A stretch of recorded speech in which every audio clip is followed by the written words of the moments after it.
Eritrean soldiers are pulling out of two major towns in northern Tigray and heading towards the border. And that's according to Reuters, citing an Ethiopian official on a condition of anonymity.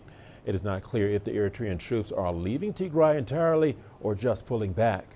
The recent developments from the region come after an African Union mission arrived at the Tigrayan regional capital of Mekelle to monitor progress on the country's peace deal.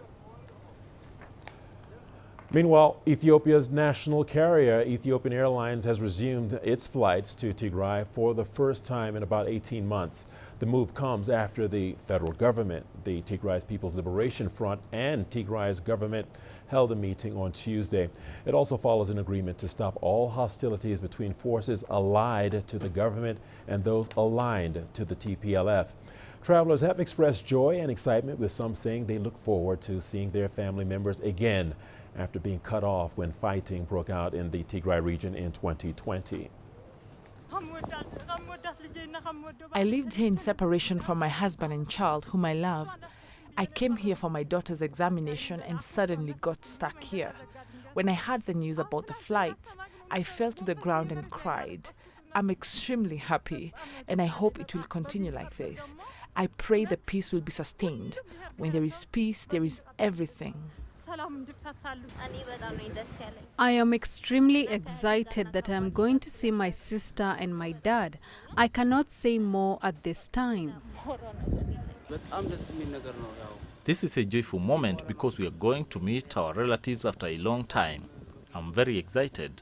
I pray to God that the remaining things like communication and so on will also be addressed soon.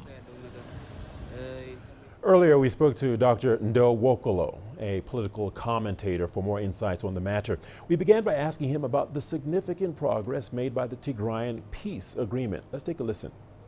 I think there are a couple of factors that led to why we had a kind of a quick resolution. One, the role played by the international community, especially the African Union, considering that Ethiopia is Addis is the headquarters of the African Union.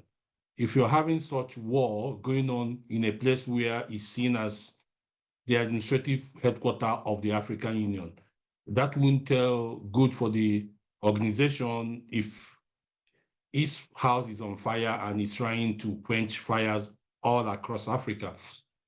So I think they did everything they can to make sure that all the parties involved were brought to the table. Quick resolution, African Union, the United Nations, and every other party that were interested in having it solved came to the table and they were able to get resolved.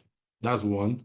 Two, it is important for us to understand that if you look at the conflict, that's what tends to be a kind of a conflict ripeness.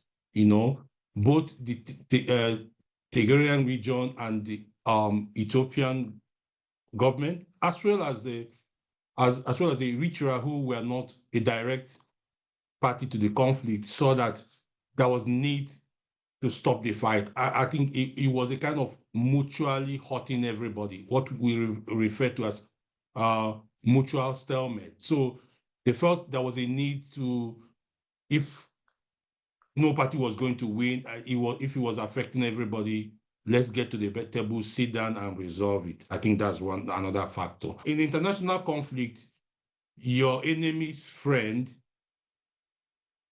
is your enemy. So Eritrea saw that region as part of his enemy. So it was good for them to support the Ethiopian government to fight. So even though they didn't come out to say we are party to the conflict, but what they needed to do was to show Ethiopia that, see, whatever thing that we had in the past is all gone. Two of us are too sovereign, so we can actually fight against a common enemy. So you could see they are pulling out and they are coming in to fight, means they wanted to gain something, which is to gain the support and trust of the Ethiopian government. So they might not necessarily say we are part of the conflict, but we could know that indirectly they might want to pay, that region back in their own coin for being a launching pad for Ethiopian government.